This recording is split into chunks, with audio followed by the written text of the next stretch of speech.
Hello everybody, welcome back to Starladder Season 10. Europe rages on. Today's day number 6 of 30. I believe it's 30. It's close. It's a lot of days of action. I'm LD, your host from Beyond the Summit. I'm joined here remotely by Blaze, and we will be casting Cleave versus Alliance. BO1, like all the round robin games, and Starladder. And with that being said, the draft is just getting started. I would love to bring up the grid and show you guys the standings so we can kind of see where these teams sit. And then we'll hop into the draft. So Alliance currently 2-1 in towards the upper half. It's very early. And as for Cleave, well, they're at the bottom of the barrel, 0-3. And with that being said, guys, the draft is underway. So let's go ahead and hop into it. It's Cleave versus Alliance. Cleave on the Dire with the first pick. Alliance on the Radiant with second pick. Blaze, how you doing, buddy? Doing pretty good. Had a nice little break in between the games here, and we get back into an awesome little matchup. Like you said, Alliance are probably very well favored based on how they've been performing so far in Starladder. But I mean, you have to look at the team and how it's kind of progressed, evolved throughout the past several months. I mean, it's really hard to replace members like EGM and S4. So bringing in Misery and Chessie for right now, they're doing the best they can, and they're still making some cool plays happen. So can't wait to see what they bring out in this particular matchup, but opening up interestingly with the Skywrath Brewmaster. Yeah, I guess my concern with Alliance is I still feel like it's very early with them, and Misery has been playing fantastically. Chessie, I haven't had a chance to watch too many of his games, but it seems like he's been a little bit hit or miss, and really the biggest issue with Alliance has just been that this patch has just not been for them, Blaze. They replaced slash S4 left, you know, not sure on the details there, but he's not with the team anymore, and it hasn't really seemed to affect them in terms of they've looked decent, but they just haven't looked like the Alliance of old, where they're, you know, TI3 days where they're dominating everyone. They really understood the metagame. They were comfortable with and confident with the heroes that were effective in that patch, and we'll have to see if they bounce back. That being said, as far as Starladder goes, they're 2-1. They're in good shape. Top 4 will go to the LAN finals, so they definitely don't have to stress about that as of yet, but I am curious to see more than anything how this team evolves once that big 6.82 patch hits, which, you know, people are starting to rumor monger might be in the next week or two. Others have said it'll be at least a month. I'm not sure what the latest status is, but I guess that's a story for another day. We're going to see a hero that often is banned early go through in the Razor. Death Prophet Alliance opted to remove the Death Prophet instead, and the Razor's first picked. Alliance will quickly replace Skywrath Mage Brewmaster, then the Doom comes out. So they get themselves Cleave get themselves an answer for the Brewmaster split, as well as a pretty versatile hero, can go offlane or safe, and that leaves them really needing supports, which is what Alliance is going to remove here. The Mirana, which I guess could be a core, but most likely a support ban, and the Shadow Shaman in particular. So Cleave on the other side, seeing that Alliance needs an offlaner, and they've already banned 4. Well, they removed the Void and the Centaur as their last 2 bans. So at this point, the offlaner pool is looking a bit limited. Most definitely. Strategically, in general, Alliance are kind of hindered at this stage in their kind of meta transition. The fact that they don't have EGM means they don't really get any Wisp play out of their current lineup. Like, Ake's Wisp is okay, but it's not EGM. So the global strat in general is quite limited because people are remembering you have to ban Furion against Admiral Bulldog. The Wisp isn't really on the table. So their strategy isn't what it used to be. They're going to go with fundamental heroes. The Skywrath Mage and Earthshaker are really strong in their skill sets, and there's a lot of potential there. But yeah, it really just comes down to execution and them kind of just showing off the fact that they are still TI3 champs and they still have some great mechanical skill, because strats, it's kind of bread and butter. It's kind of just standard, and it's not going to be anything flashy until I think the next patch hits. Yeah, and they get some good crowd control here with the Earthshaker, so powerful roaming duo, to be honest. I suppose we have seen core Earthshaker, but they have a Brewmaster, and I expect that will be the mid-hero for Chessie.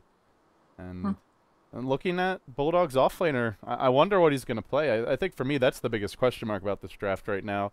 I guess the other option is some sort of aggressive tri-lane, which Skywrath Mage ES definitely gives you the option to do, but then you're giving Doom a 1v1 offlane, and generally that is a hero that you don't want to let have an easy farming matchup, so yeah, we'll see. I think Alliance are in a little bit of a pickle, but Bulldog could maybe pull something out like a Clockwork.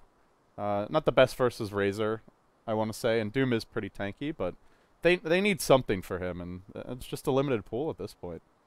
Yeah, they definitely have been limited. His Tide isn't as famous, but it's still a very powerful hero. Well, that's true. That is the big offlaner that's left, is Tide.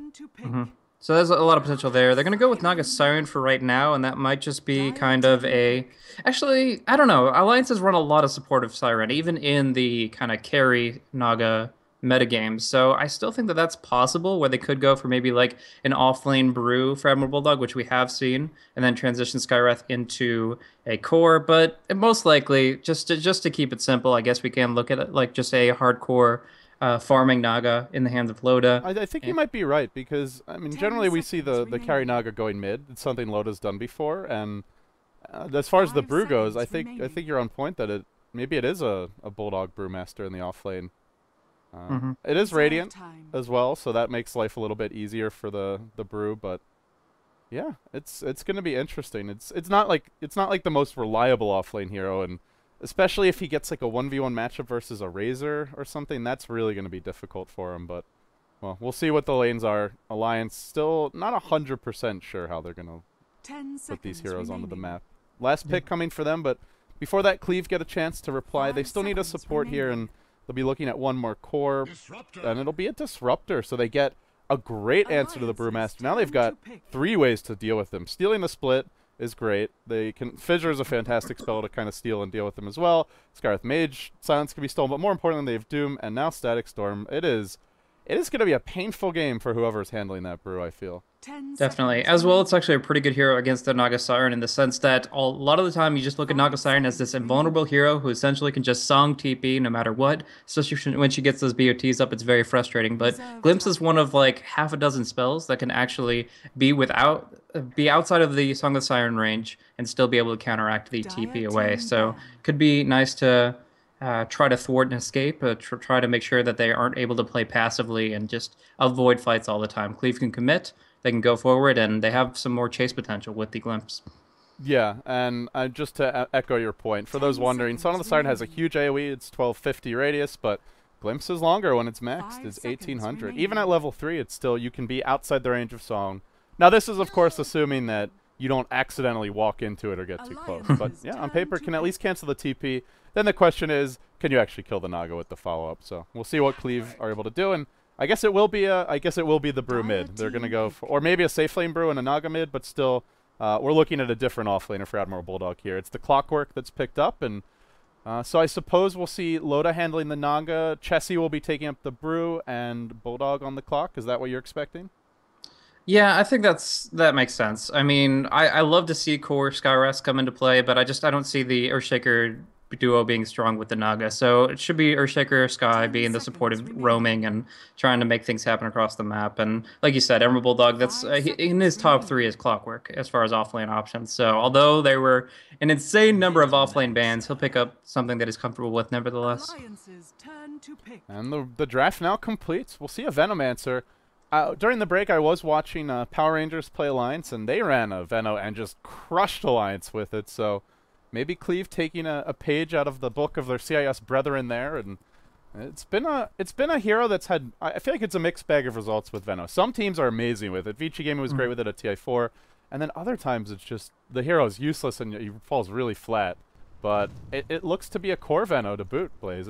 Don't think it's going to be a support when they already have the Rubik and the Disruptor.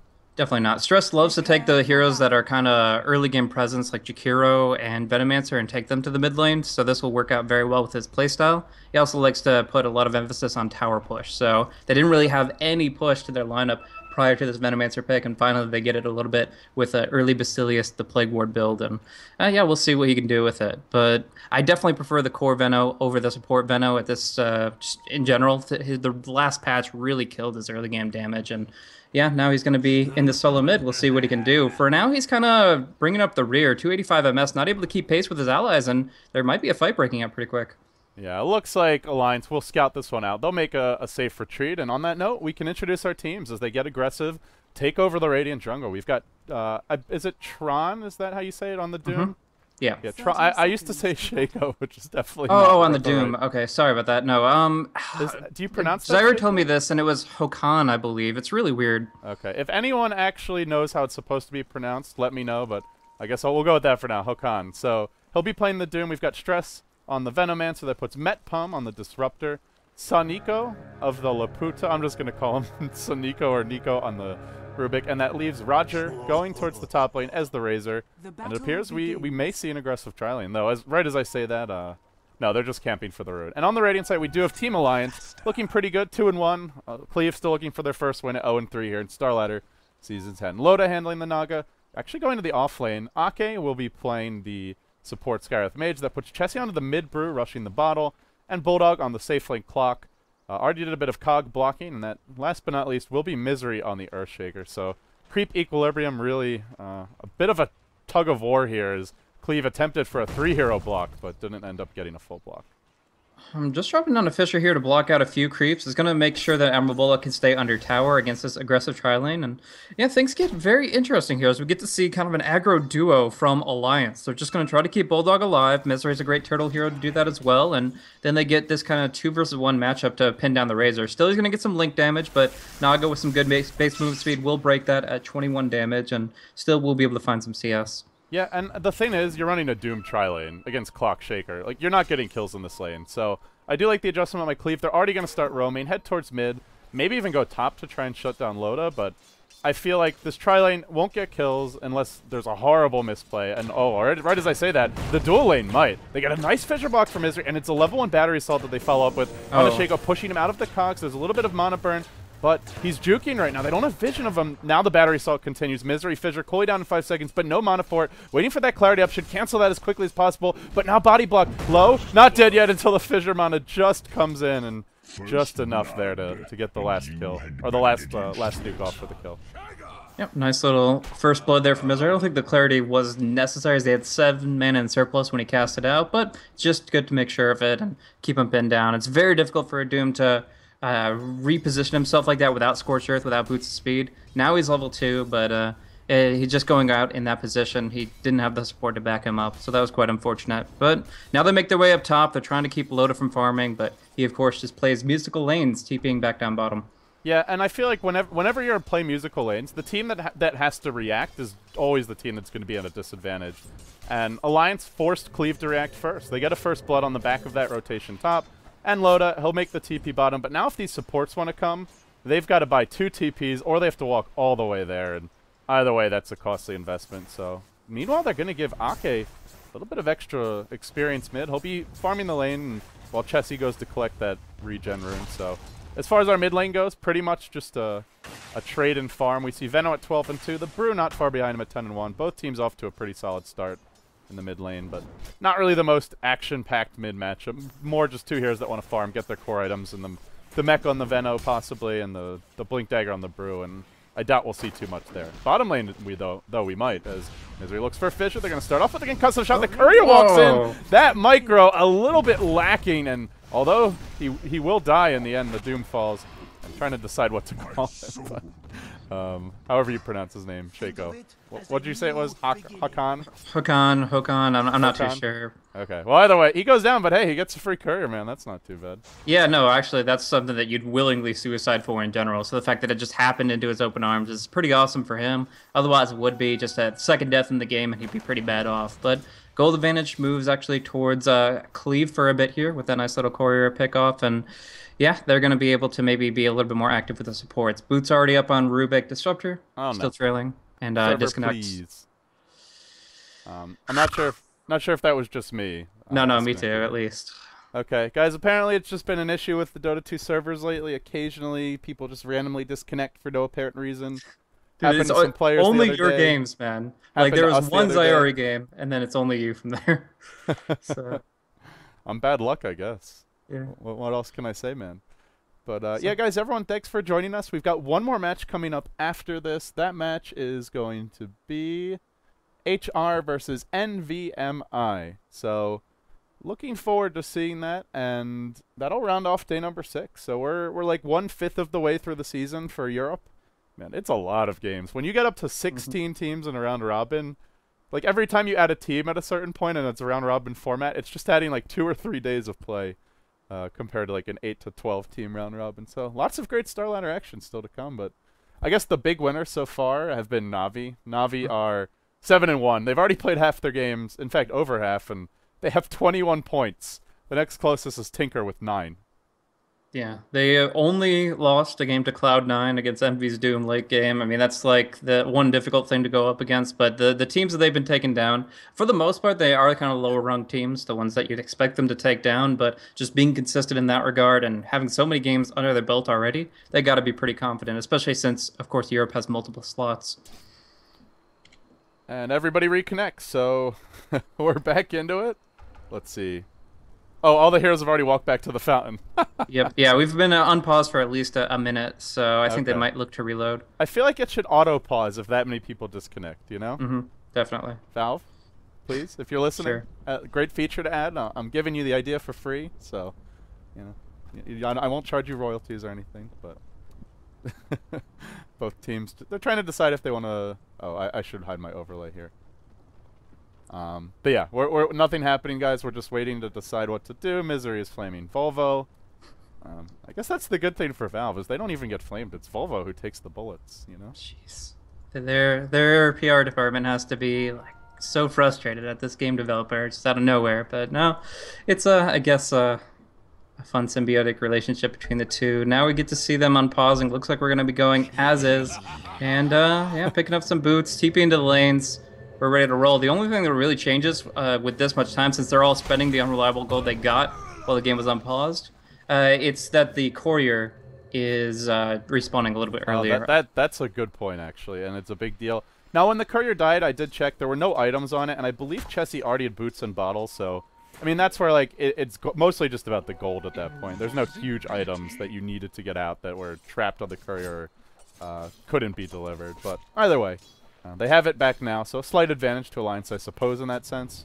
Both teams agreed to unpause, and right at that moment, there's an invis rune picked up by Soniko, but they've spotted this one out, and now they're going to turn on him with absolute haste. Just hammer him with the fissure and the Skywrath Mage Nuke. An easy kill for Alliance. Not realizing, I guess, on Cleave's side that there was still an Observer Ward here, spotting that rune pickup.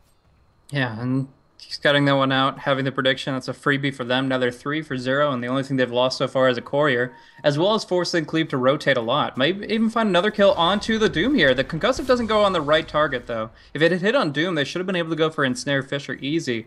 But in this case, they will be able to just walk away and bring reinforcements down. The Rubik kind of an unusual ability in that sense. There aren't too many single target abilities like that just hit a random target. Not random, but I mean just one that you can't choose where you're targeting. It just hits whoever's closest. So, you know, most abilities like that you have some control over, but just not going Ake's way in that case. The disruptor there, and he won't have the opening. Yeah. It's also hard to judge those distances, diagonals versus horizontals and stuff like that. The trapezoidal camera angle makes it a little weird. Blaze, I don't know if the viewers are ready for a geometry lesson. Oh, what's the split? This split was really awkward. Stress, and they're gonna go on him.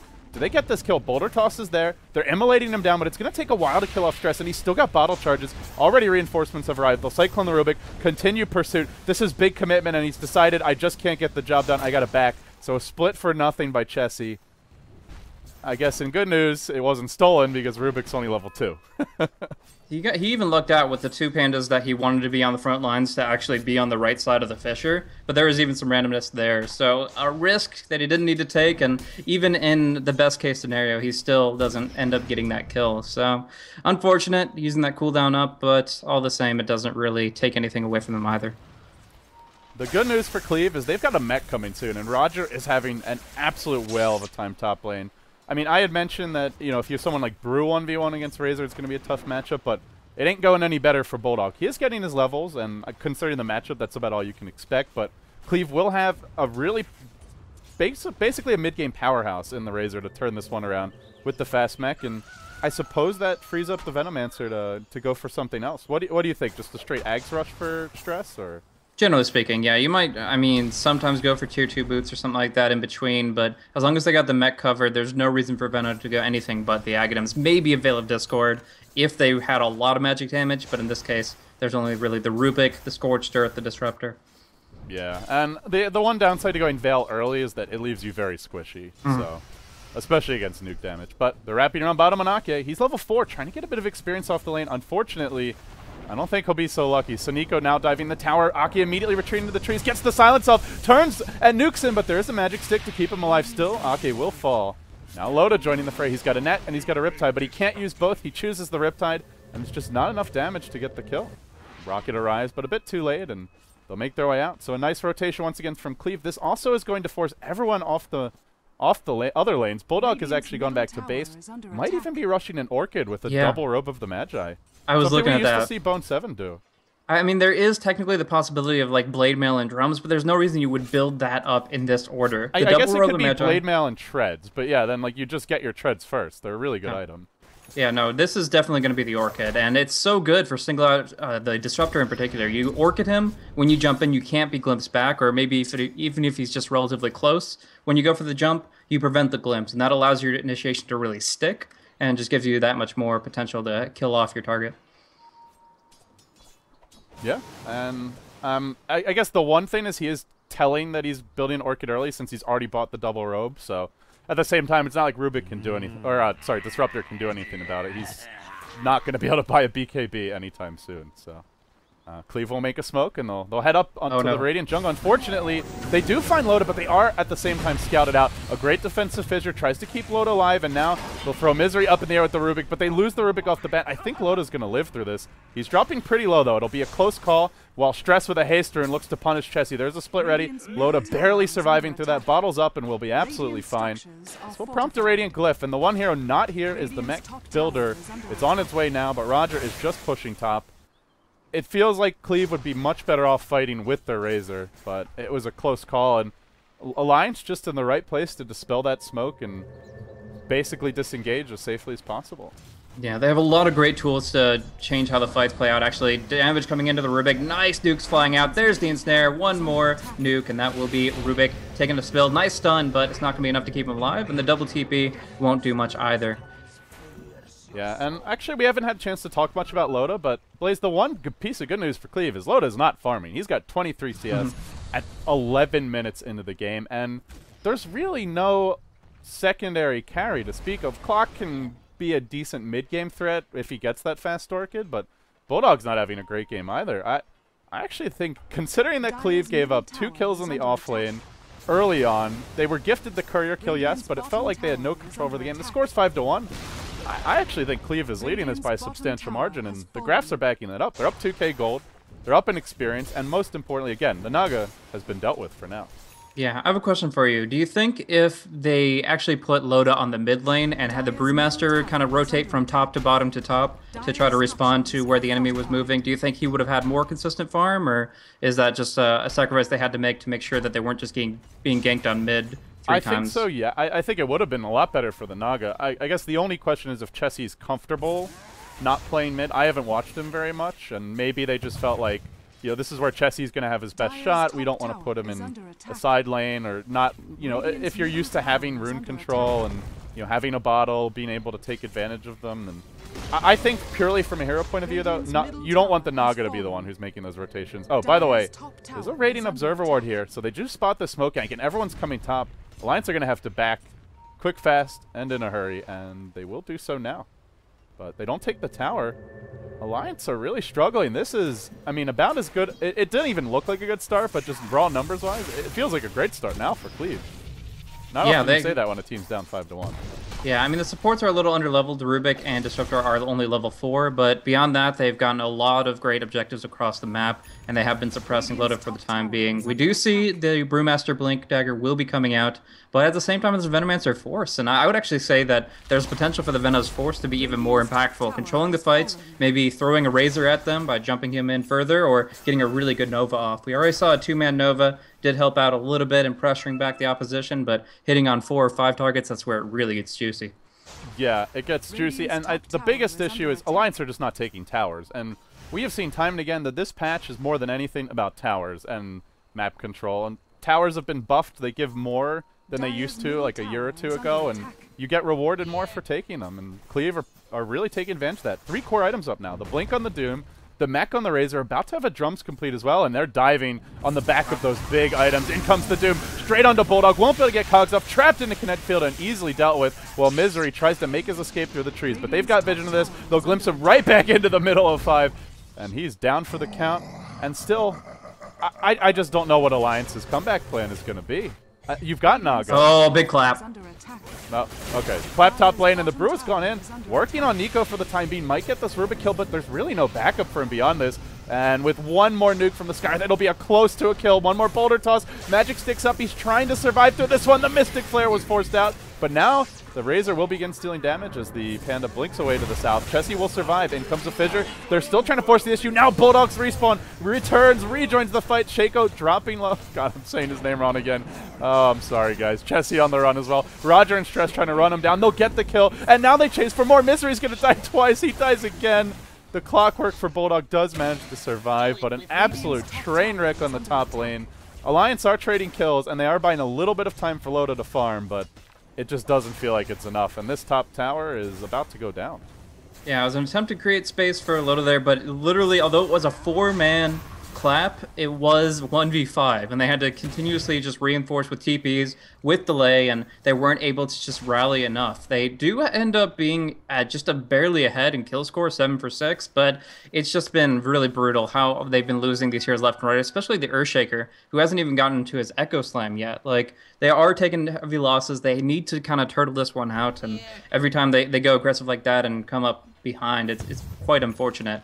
It looks like Bulldog maybe abandoned his idea of an Orchid, by the way, and it will be a Blade Mail and Treads, but it still is interesting why he would go for the double robe first over the Treads and then into the Blade Mail. It seems to me like the Treads are a bit more cost efficient, but maybe it's just I'm not going to be able to farm an Orchid. It won't be that effective by the time I get it, and I guess the one good thing is you leave your options open by going that build where you can choose depending on how the game develops.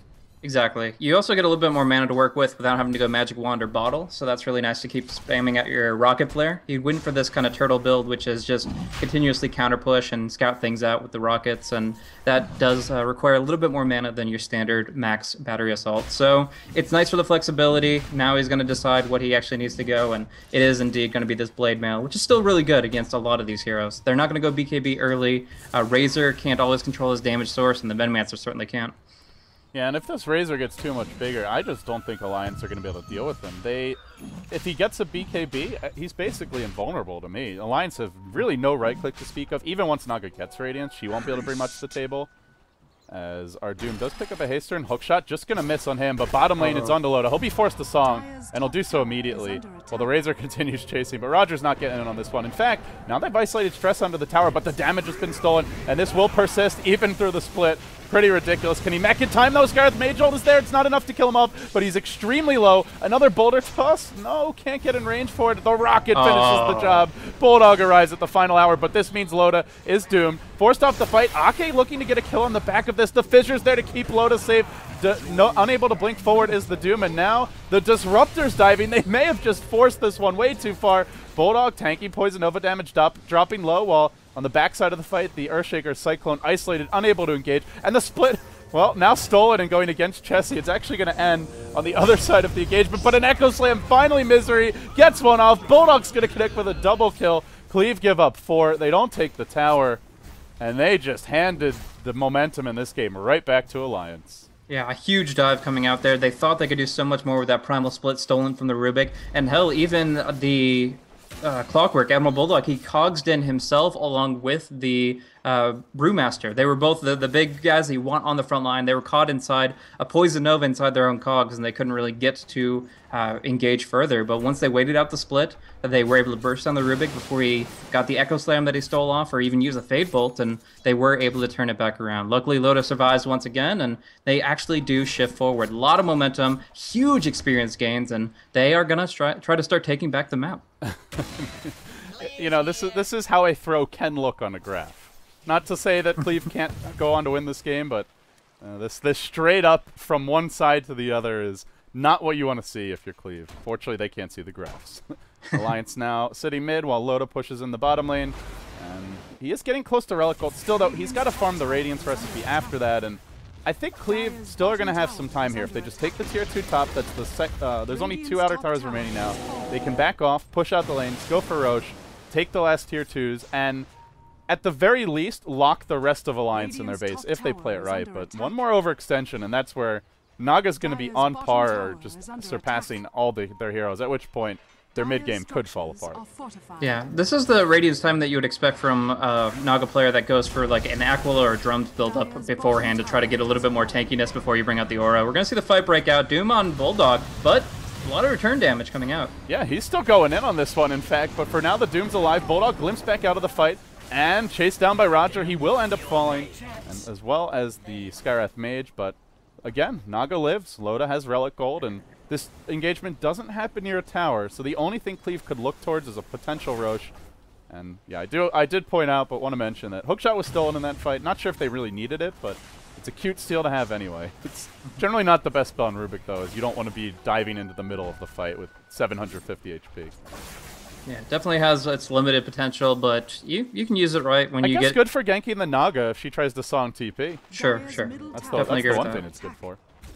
Adds in on top of the glimpse the potential to bring her down. I really do think they should have forced the issue on Roche. Obviously, they don't have the Doom for it, but they do have a lot of potential just right-clicking down with the Plague Wards and trying to prevent Alliance from going for the steal. Even still, we're going to see Chessie farming up actually the enemy jungle with a double damage rune, has his ulti up and available, and they are going to be taking up this top tier 1 tower. Yeah, Loda will not get the last hit. It goes to the Radiant. Still, he's only 800 gold off. And now mid lane, they've thrown out the Skywrath Mage ult on the back of a Bulldog hookshot in. He blade mails and then TPs out. He'll make it out safely. Now the Brewmaster split coming through. This is something that the Rubik will want to steal, so got to be careful to retreat that Earth Panda before he has a shot at it. And with the Cyclone there's just no way. Although he does have a hookshot forward, he's not going to attempt it. They'll kill off the Fire Panda and settle for that. Maybe could have tried to follow Chessie and hookshot him, but then high chance he just gets blown up by any incoming support. Yeah, and then Loda gets farmed a lot more aggressively. He's actually almost to his Radiance. He will TP back, and he just needs a couple more waves, and he will be right there. And Alliance have been playing this game very intelligently over the past few minutes. They have a lot of tools at their disposal to break up the fight. I was actually going to talk about it earlier, but a lot of things have happened since then. But if you look at it, the Fissure, the Power Cogs, even a lot of the Brewmaster's abilities can really break up where Cleave want to position themselves, and it makes it very difficult to fight against. So with these 4 ranged heroes trying to get in position all the time and sometimes unable to maneuver, it really is going to be Alliance to use their skills to make sure these fights happen the way they want them to. Yeah, and Cleave just aren't taking objectives. You mentioned they could have gone for Roche after getting those 2 kills in the river. They didn't do that. And now if they go for Roche, Alliance can contest with their full arsenal of spells, aside from Split. But the song's ready. And they haven't taken towers either since the first 4. They've really not pressured these next tier 2s, and it's like at this point in the game, I think where they want to be is having taken the Aegis, taken the tier 2s, and have Alliance mostly bottled up in their base. But just having a gold lead at this point, and that's it, and trading towers is really not good enough against the Naga Radiance. Yeah, before the 3 on top of net worth were very far ahead, but now we see that evening out. Cleave are losing some of their slots there, and they're very, like, we see, of course, Loda and Chessie, they're nipping at the heels of their nemesis on the other side. We do see some big tier 2 damage coming out, but Alliance have the potential to contest it if they want. Now they have the Radiance. They can regroup, they can hold it, or they can even let it go at this stage. As long as they haven't lost high ground by the time the Radiance comes out, there's still a lot of value to be had in just keeping everything alive. Yeah, I guess the one good thing is it does Razor will be able to continue to steal damage wherever he goes with these illusions coming in, but they are starting to hurt, and Loda is by himself stalling the push and farming his own jungle while his team looks for a trade, working on the tier 2 top of the Dire side, and it seems Cleave just, they can't punch through Blaze. They don't have a pipe yet, and although their heroes are tanky, they just can't keep the creeps alive long enough to take the tower.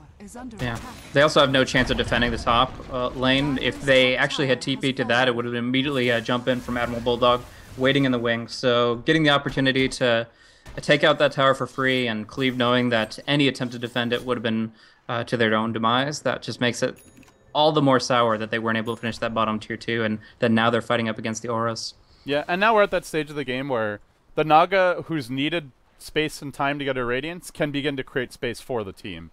Pushing out the lanes with the Radiance burn, she then frees up her team to go for ganks, farm the enemy jungle, get wards out on the map, which they have a single more aggressive ward, but I'm sure they would like to have a bit more vision, especially towards Roche. So it's where Naga begins to repay the favor. It's kind of similar to a Tinker in that sense, and help out our team as a hookshot comes through top lane, right onto Roger, and just nowhere to go, although he is alive for the time being. He will end up falling, pushed out of the cogs, but to no avail. Yeah, barely able to survive from just the rank 1 Mystic Flare, but once it's level 2, Ake is just going to have the run-of-the-mill. He's actually almost farmed up his own 4-staff. He could have had a BKB, but he's opted, pretty much, but he's opted to go for an Ags instead, which, against Skywrath, I mean, hindsight being 2020, it certainly feels like he could use a BKB right now. You know, Panda split, but it's onto a Rubik with a Venomancer there in support. Could use a 4-step out, perhaps. He'll do so now as Soniko, well, he doesn't have help from the Veno anymore. Cyclone up in the air. He'll be out of the fight while Soniko's the one being chased down. They gotta kill him off though, and Chessie will manage to do so. Meanwhile, they lose another in the cogs. Ake trying to TP out. Will tick down to the damage over time from the Venomancer, but it really is worth it anyway. They lose Bulldog too. Still, the Razor being lost earlier, and more importantly, the Naga not dying makes this even and probably better for Alliance trade. Yeah, the even aspect is very true, but Loda just keeps on farming away. Mud Golems are a little bit slow for him to take down, but otherwise he's been clearing out this jungle essentially every minute, and Cleave just don't have an invasion plan anymore. The Aghanim Scepter will soon be out onto Roger, but like you said, what does that really give them? Some push potential, a little bit of extra physical damage in the team fights, but it doesn't prevent the fact that Brewmaster with this Aghanim Scepter is now dominating throughout these fights, and they just don't have a great answer. They need to get a Doom on the Panda, or just prevent Skywrath from casting any spells, maybe with the Static Storm, but no matter the case, they need to really just single out somebody, take them out of the fight before they can actually go for a full 5v5. Yeah, and the sad part for Cleave is they kind of know what Alliance is up to. This ward near the top lane is about to expire, but they've had great ward coverage of the enemy wards. The problem is they just can't get the lanes pushed out enough to take advantage of it, and it just feels like from here on out, as long as they're unable to kill the Naga, Loda can always keep the creep equilibrium against them, and Cleave are just going to have to be basically reacting rather than what they want to do, which is force towers, take Roche, take objectives, and leave Alliance trapped in their base. That's really no longer an option as long as the Naga lives. And in fact, Alliance, it looks like they may want to start making moves of their own. Chessie's got his Ags up now. Bulldog has completed a 4-step to go with the Blade Mail, and they will smoke, and it's out of vision of the only Dire Observer Ward in this area. They did spot some heroes moving towards the jungle, so they may have an inkling of this gank, but they don't know the details as Bulldog makes his way towards the bottom rune, spotting out a double damage. May make a go here. They're just waiting, and Met Pum may walk right into them. Right as they breach high ground, though, actually they find a better target if they can kill him off. It's stress on the Venomancer, but that 4-staff saves his life. Now Bulldog thrown out of his own cogs. Might have actually been what he wanted since he was in an awkward predicament. Roger can turn this, and he will do so, quickly bringing down 2. While in the mid lane, Chessie's been doomed. This Doom can't do it alone, though. He's going to need someone else to help unless he gets a lot more crits. Does have a Blink available, and the BKB can force the SU. Chessie low, but not dead. Now the net. The turn can come from a split here, but it's a risky go. And they're not going to commit any further for it. The rest of the team was busy chasing bottom, but couldn't find that additional kill. So in the end, they get 2. Again, not killing the Naga, but feels like a more impactful fight for them. And on the back of it, more importantly, they're at least going to push in a lane and get the creeps going back their way. By the way, that entire fight, there's a double damager in bottom, and it's been completely ignored. Yeah, not really able to take advantage of that. I mean, most of the fight was very chaotic, very quick, pick-me-up type stuff. Maybe they'll be able to go for Roche now with the double damage rune and try to go for that, but drawings on the map, it looks like they might want to contest things pretty soon. Rocket Flare on cooldown now, but the next one's going to be headed for the pit, and Roche will be half HP by then. Want to note in that last fight that although the Disruptor used his skills really, really efficiently, the Venomancer was kind of in panic mode. He even used his really critical ultimate, the Poison Nova, just solo on an Earthshaker. So he doesn't have that for 50 seconds, and I think that's actually huge for their team fight, because right now Alliance doesn't have a mechanism, does not have a Pipe of Insight, and the only one that can really consistently stay alive against Venom's ultimate is going to be the Brewmaster with his Primal Split.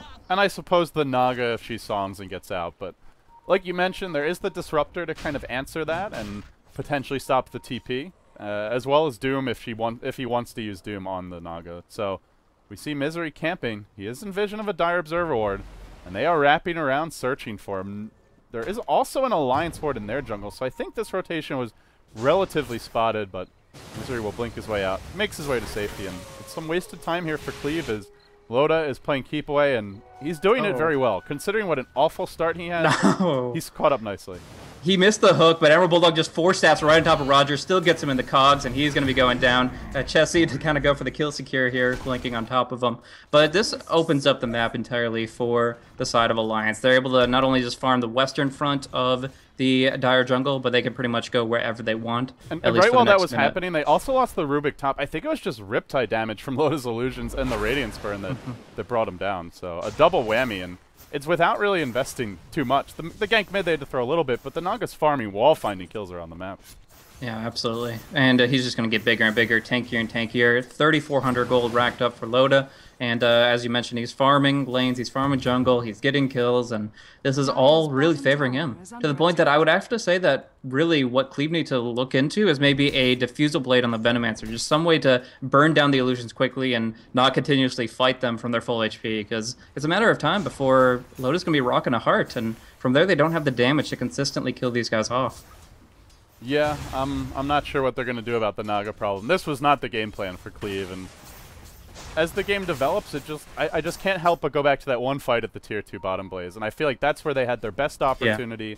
They were in control of the game, they were taking tower after tower as a unit, and they just dove way too far. Alliance punished it, had a really well-executed team fight, and ever since then, Cleave have just been, they've been forced to make plays that maybe aren't high percentage just because they know they're up against Naga. She's got Radiance. We can't let this go late, but unfortunately those plays are just digging their grave even deeper.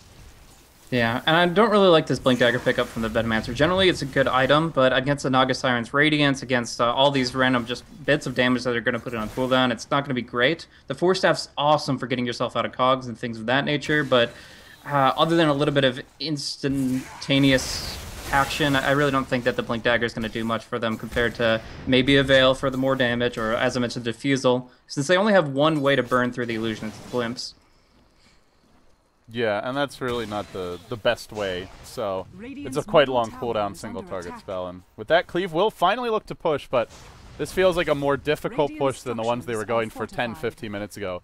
And Bulldog waits on the high ground. He's got the Force Staff ready to go. He can hook in, force out if he wants to. Razor with an Aghs is quickly clearing up the wave, and they make it a Tier 2, but Loda's already at the front gate, and he's banging on that Dire base, trying to force a Cleave rotation back. They are sticking together as a unit, and they'll take a Tier 2, but they've given up full map control elsewhere outside of this middle lane, and that will be where the push ends. They deploy an Observer Ward outside the Radiant base, trying to get some deep vision, but I'm really not sure if they're going to get to take advantage of that deep ward, just based on the way these lanes are constantly pushing in.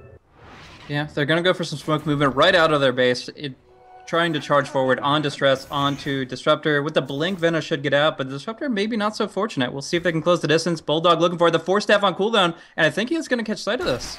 Oh, he does find one in the end. He catches out Stress with a beautiful Mystic Flare to follow up. What a play from Bulldog. He was glimpsed back, but the damage was done. And boy, that was just a sensational play. Did he? I don't think he actually had vision up the hill. He does have. He does have this ward. Does it see up the hill? Okay, yeah. It does. Just barely, but that was a very close call. I actually thought he was going to go for a prediction hook on. I think it was the Disruptor over here, but sure. He took the Veno that he had clear vision of, and ultimately that's the better hero to kill anyway. So a big win there for Alliance. Yeah, and the Venomancer was the one with Force off cooldown. He could have forced the Disruptor out, but by chain stunning with the Fissure and the hook shot, they prevented the Force Staff. They got the kill, and that is just more time for Loda. He's already farmed up his Manta style. Yeah, Manta's up. Heart's coming soon. Butterfly, and then the Diffusal 2 or the Daedalus, and then we're looking towards the 6-7 slot of Naga if this goes on too much longer. And Cleave just don't have their momentum. Like, even when they go for an objective at this point, where before they can maybe take a tower and not give anything up, now they give up a tower, they potentially give up their base the next time they try for a trade, and the options are just much more limited. And this is a slow start for a Naga too. I mean, Loda looks like a beast now, but it hasn't been easy going for him this game. And we go back 11 minutes in, Blaze. He had 23 CS. That's one of the worst starts I've ever seen for a Naga, but he's come back beautifully since then. Yeah, played the utility role a bit. Put that early point in snare that you don't often see from Naga Siren players, but that got him 3 assists. Since then, he's got that 1 kill on the Rubik on top, and he has racked up a huge amount of CS, 266. Really, that Radiance obviously accelerating his farm exponentially and taking advantage of both jungles, as Cleave just really haven't kept him under control. He's essentially just been sitting on this top lane, occasionally BOTing bottom, but in general just doing whatever the hell he wants. Yeah, and again, I go back to these deep wards. Like, these are not helping them at this point. Cleave, they got great wards out, but they can't use them. The creeps are always here. They're in the top lane pushing into the base, the mid lane's past the river, and bottom lane the rest of the squad is keeping that pushed out. it's a nice idea to go for these ganks, but realistically, I feel like they'd be better off with some vision near their towers, near where Loda's farming. Maybe they can get vision of him in the Radiant jungle. We often see at this stage of the game that the Naga will have a gem given to her by a support so that she can de-ward, but Alliance actually do not have a gem yet, which means with that vision, I mean, there's at least a slight chance. I don't know if they can kill him. They'd need, like, Disruptor and Doom to jump him, but without it, there's just no way they're getting Loda.